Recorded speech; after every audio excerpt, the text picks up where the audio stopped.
Good evening. The United Nations is warning that the humanitarian crisis in Yemen is worsening and that unless aid is allowed in, millions more lives will be at risk. Well, the crisis began back in 2015 when Houthi rebels, backed by Iran, ousted the president and then took control of parts of the country. A coalition led by Saudi Arabia then began a campaign of airstrikes to try to restore the government there. And 2 years on, extreme hunger and disease are killing an estimated 130 children every day. The conflict has left 80% of the country in need of humanitarian aid.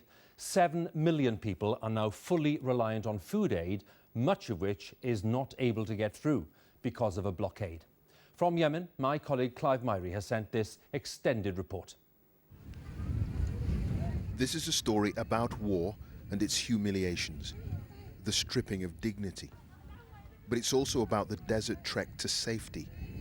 It's a story of survival.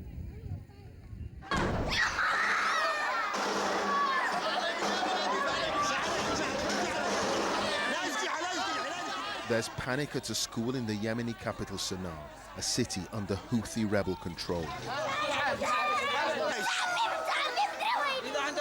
A Saudi coalition airstrike targeting a nearby building has blown out the school's windows. In this conflict, death can come from the air at any time, for kids as well as soldiers. What began as a civil war has become a proxy struggle between Saudi Arabia, backing Yemen's government, and Iran, alleged to be backing the rebels. The Houthis claim this is a bomb from the attack that didn't explode. Several countries, including the UK and America, have sold billions of pounds worth of weapons to Saudi Arabia during this war. Apart from arms dealers, this conflict has no winners, and civilians are the biggest losers. Imagine what those displaced by the war are running from, if this is what they're running to. Dusty makeshift desert settlements across Yemen, home to 3 million people and counting. But it's a pitiful existence in a place like this, in the middle of a pitiless war. Only the most basic shelter protects from the unrelenting sun and the sand of the desert. Yemen, already the Arab world's poorest nation, is now on its knees. An estimated 7 million people are facing starvation. This is a man-made calamity that shames the world. The war here has created so much misery, with lives disrupted and destroyed, and the recent escalation of the conflict means that many more people will be relying on the kindness of strangers just to survive. Mansaya Ali Ahmed and little Aisha, who's 7 months old, fled their home the night the bombs fell. It was like thunder and lightning in the sky. We were scared and took our children, but left everything else behind. We don't have food. Our men don't have jobs. They go to market looking for work, but when they come back with nothing, the children cry.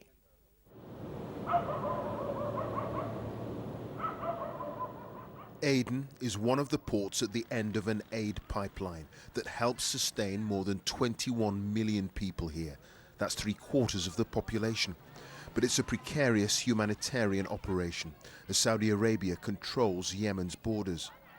A blockade has already seriously affected aid flowing into ports in rebel-held areas in the north, and the harbour at Aden here in the south can be shut down at a moment's notice.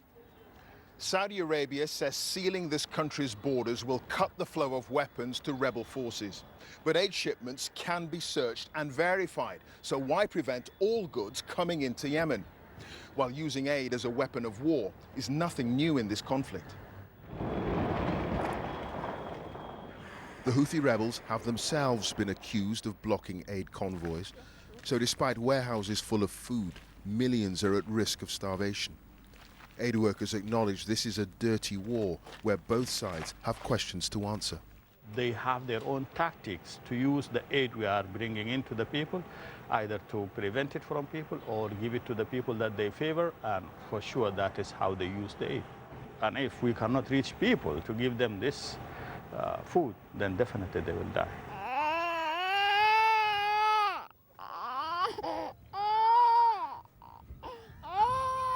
Civilians in this war are forgotten people, pawns in a great game, victims of a conflict they didn't create. They've done nothing wrong.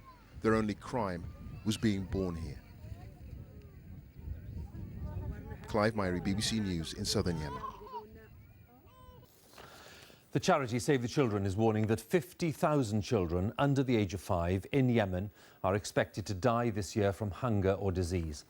The crisis began in 2015 when Houthi rebels, backed by Iran, ousted the president and took control of parts of the country. A coalition led by Saudi Arabia then began a campaign of airstrikes to try to restore the government there. The United Nations estimates that nearly 7 million people are now under imminent threat of starvation. Well, in the second of his extended reports from Yemen, my colleague Clive Myrie, cameraman Nick Millard and producer Cara Swift have been to the frontline city of Taiz, where there's no let-up in the fighting, and I must warn you, there are some distressing images right from the start. It shouldn't be like this. Children fed through plastic tubes, not because of nature, but because of man. Nawara is 2 years old and acutely malnourished. Her skin, starved of nutrients, is flaky. She's a prime target for infections that could kill her.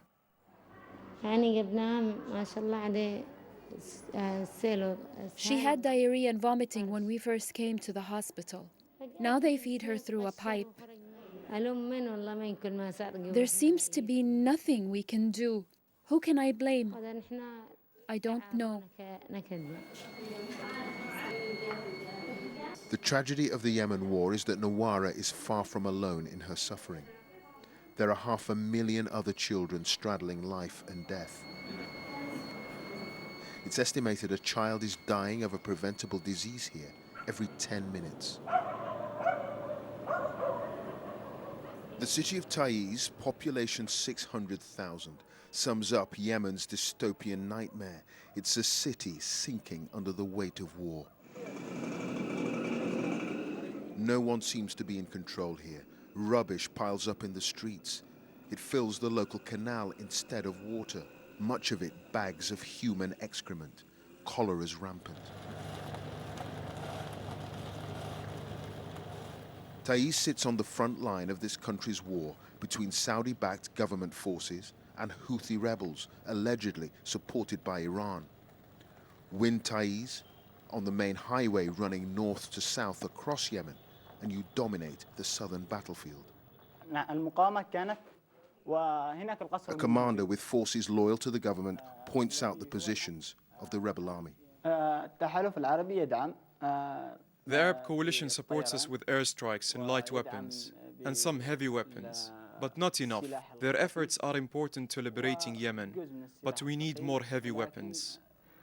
Neither side in this war is making any significant territorial gains. The fighting simply grinds on, with civilians inevitably caught in the middle. For the Saudi-led coalition, air power after 2 years has not proved decisive. It is not winning the day. Their military intervention has become stuck. It's bogged down. Any kind of victory here seems a long way off. While the fighting drags on, the neglect mounts in Taiz. War dictates everything, not the banalities of peace. This is the local courthouse. What chance of law and order here? Whole neighborhoods have been abandoned. This man points out there are snipers down the road. We can't go any further. There is no food. They're besieging us. We can't move at all.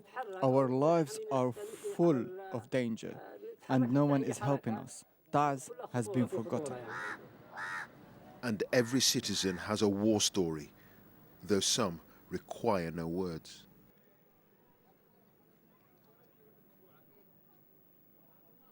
Munir Hassan lost 3 limbs and his mother. She was martyred, he told me, shot by a sniper. I wish this country was safe. Few in Yemen have the luxury of memories that don't include a time of war.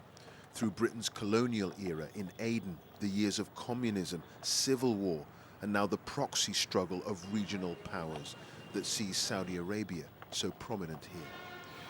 This is what's left of a department store smashed by an airstrike. After all the destruction and lives lost, this war, like most modern conflicts, will only come to an end with a political solution. And at the very least, that requires the Yemenis themselves to come together for the greater good. But the chances of that happening are as remote as they've ever been. So it seems Yemen's pain is destined to endure.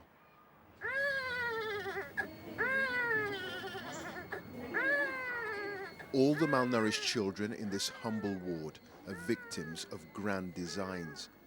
The maneuverings of the Middle East power players from Tehran to Riyadh. Yemen is stuck in the middle. Born into this world as war babies, will they ever know peace? Clive Myrie, BBC News, in southern Yemen. Now, Saudi Arabia has denied that it's imposed a blockade on Yemen, where millions of people are now facing famine. The Saudi foreign minister has told the BBC that the blame for the crisis lies with rebel groups in Yemen. The UN says that thousands of civilians, including many children, will die unless aid is allowed into the country. The crisis began in 2015 when Houthi rebels, backed by Iran, ousted the president and took control of much of the country at that time. A coalition led by Saudi Arabia then began a campaign of airstrikes to try to restore the government there. The Saudis have now cut off access to the international airport and to major Red Sea ports, including Al Hodeida, to try to cut off supplies to the rebel groups. Our chief international correspondent, Lise Doucette, has sent this report. Yemen, the world's worst humanitarian crisis, now on the brink of an even greater catastrophe. 10 days ago, all its air and seaports were shut by neighbouring Saudi Arabia. And now the UN is warning untold thousands of innocent victims will die if aid doesn't enter now. Today in Riyadh, I sat down with the Saudi foreign minister. The United Kingdom and your other allies have called for the immediate resumption of UN aid flights to Yemen and the opening of the port. We have said that these measures are temporary in order to make sure that we have mechanisms to prevent the smuggling of weapons and missiles that can be launched at Saudi Arabia from Yemen. And within a matter of days, we reopened the ports. The UN has said every day is a day too long. They need the main Red Sea port, Hodeida, opened immediately. I think the issue of Hodeida, the Houthis destroyed the cranes that were at the port of Hodeida. The Houthis charge money ransom for every ship that docks in Hodeida. The Houthis then proceed to steal the humanitarian assistance that is offloaded in the port of Hodeida, and they proceed to sell it in order to fund their war machine. And the war reached Riyadh on November the 4th. Houthi rebels fired this long-range ballistic missile, intercepted over the international airport. Saudi Arabia called it an act of war, accusing Iran of smuggling the missile through Hodeida. They say no aid will enter this port until the UN controls it. What would you do if a ballistic missile, hit London Heathrow Airport? What would you do? Wouldn't you take precautions to protect your people? We have had more than 70 ballistic missiles launched at our country. With all due respect, the United Nations has said that all sides are guilty here of causing the deaths of civilians, but the overwhelming majority are because of the bombardment by the Saudi-led coalition. My BBC colleagues were in Yemen this week. They saw the results of the Saudi-led coalition bombardment. Are more steps going to be taken to protect civilians in this war? We have taken steps where there are complaints, we investigate and we make amends. This is something the Houthis don't do. And with all due respect to the statistics that people have been putting out, we take issue with it. And we have consistently and repeatedly said that we take issue with the way the statistics were gathered and with the way the statistics were complied. It sounds like this is going to go on for a very long time and with great human cost. We hope not. But we can't allow a radical militia that is an instrument of Iran to take over Yemen, a strategically important country that is neighboring to Saudi Arabia, and launch ballistic missiles at us. This is not going to happen. We've said this from day one. From day one, Yemen has been a pawn in this brutal proxy war.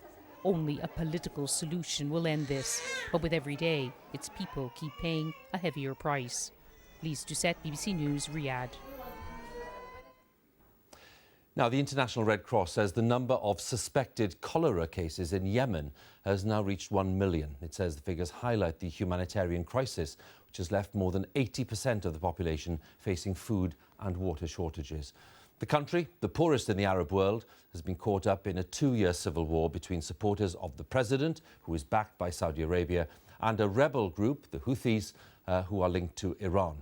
Our correspondent, Nawal Al-Maghafi, is in the capital, Sana'a, has just sent this report that parts of it you will find distressing.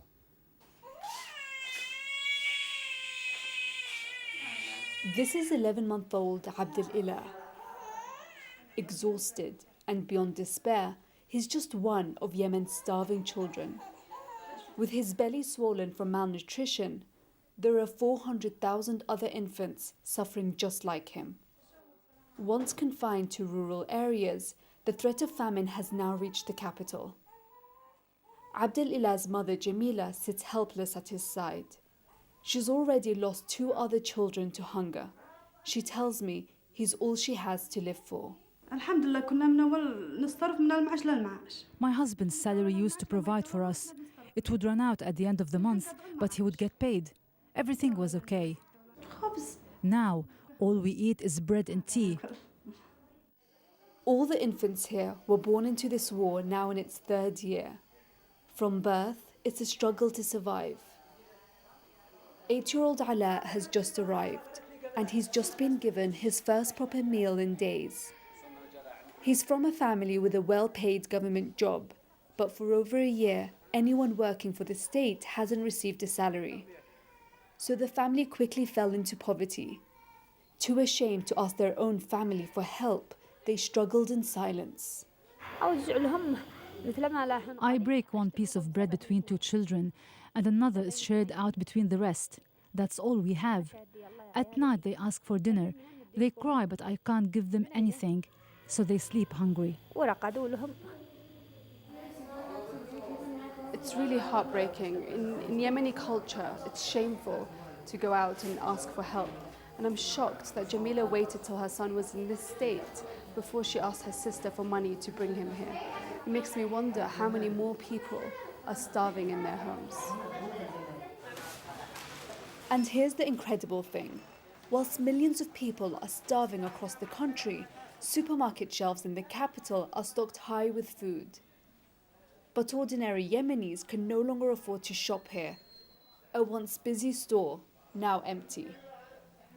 2/3 of the population don't know where their next meal is coming from and are totally dependent on aid to survive. This milk used to cost $15. Now it is $25. The people only come here to look at the food. They can no longer eat it. On the streets of Sana'a, you can see the toll the fighting has had on the city. Burnt buildings, homes in ruins. The war in Yemen has had an impact on all aspects of life. The coalition airstrikes, the fighting on the ground, has left people here living in fear. The country is more divided than ever, and people are too afraid to speak their mind. But it's not the bombs and the bullets that are claiming the most lives. It's the catastrophic humanitarian crisis. Much of the problem lies here. The Saudi-led coalition has blocked all commercial imports from entering Yemen's main ports, which has driven up the prices. Yesterday, the blockade was lifted for the next 30 days. But the Houthi rebels are impeding what little aid is being delivered. Everyone here is now struggling. All government workers are now trying to feed their families without any income. Mohammed has been teaching for over a year without pay. He says his family goes hungry, but he couldn't live with himself if he didn't turn up to lessons. If they don't pay us our salaries and the situation doesn't change, it will be a catastrophe for teachers, for the people. Already the middle class has completely disappeared.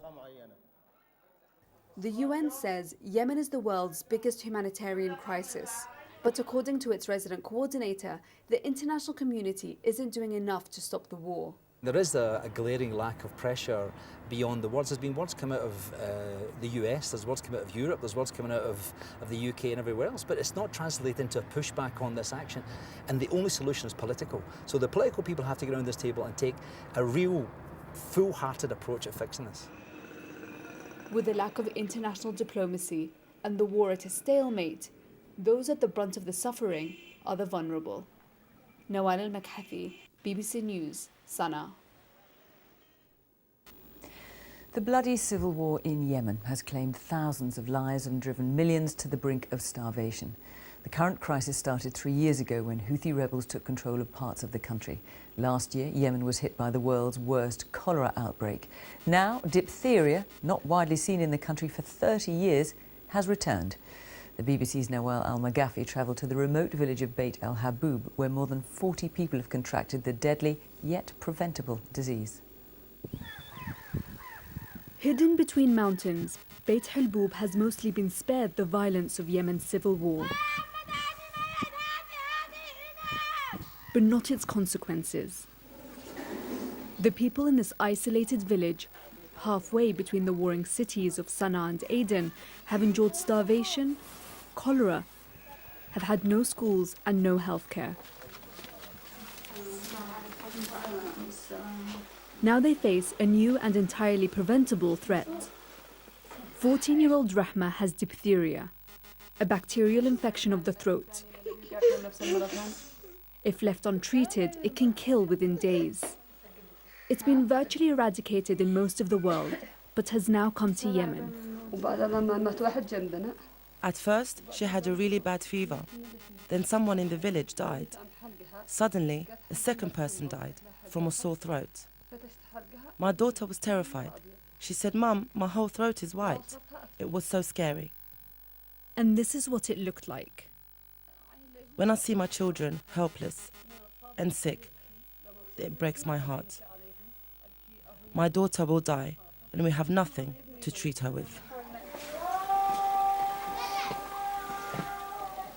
The outbreak was made worse by a blockade imposed by Saudi Arabia, which delayed medicines getting in.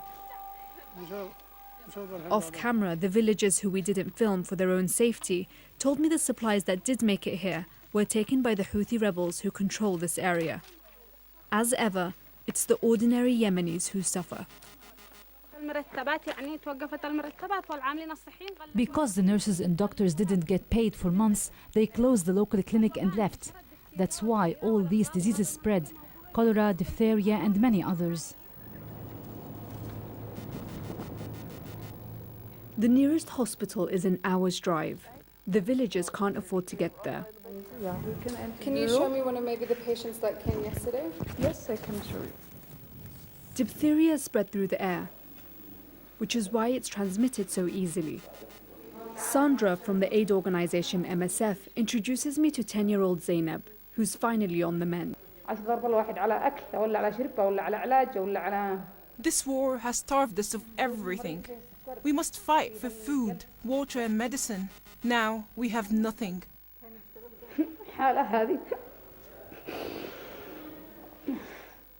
God help us. This crisis, this war, it needs to end. It has starved us and made us ill with disease. We've been resilient, but now we can't handle anymore. Enough is enough. This war has brought Yemen to its knees. Airstrikes, starvation, now disease. The people here say all they have left is prayer. Nawal al-Makhafi, BBC News, Beit el-Habub, Yemen. It's 3 years since the start of the war in Yemen. Houthi rebels, supported by Iran, remain in control of large parts of the country, including the capital Sana'a. Opposing them are forces loyal to the former president, who are being backed by an Arab coalition led by the Saudis, supported by Western powers, including the UK. The BBC's chief international correspondent, Lise Doucette, has been to Yemen to meet some of the children affected by the conflict. Her report starts in the government-controlled town of Marib. We travelled into Yemen with the Saudis. They wanted us to see the suffering being inflicted by their enemy.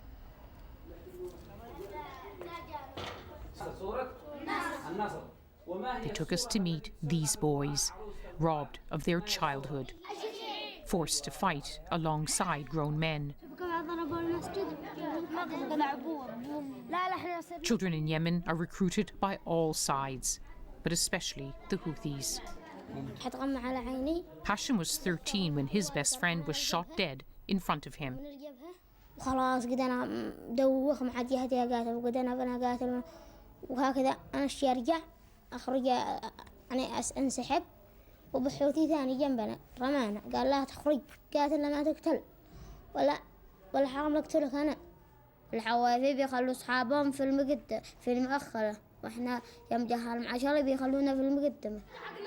So many children, so young, have been dragged into this destructive war. But even in war, there are rules. And in Yemen, they're being broken time and again by all sides. These children live in Sana'a, the capital controlled by Houthis. Their families sought refuge here after their home was bombed by the Saudis. Coalition airstrikes have reportedly caused the greatest number of child casualties. 6-year-old Lamiz wants them to stop. أنا جيت من حاجة هناك في ضرب سلمان هو ضرب بيتنا أشتي يتوقف الحرب يكون بيتنا آمن. There was no place to hide for Yaya's family. وهذا بقعد السيارة اللي كان وتم ضرب السيارة وجميع أسرتي فيها. 5 children killed, only 17-year-old Yaya and a brother left. هذا طبعا كان منزلنا أصبح تراب الله.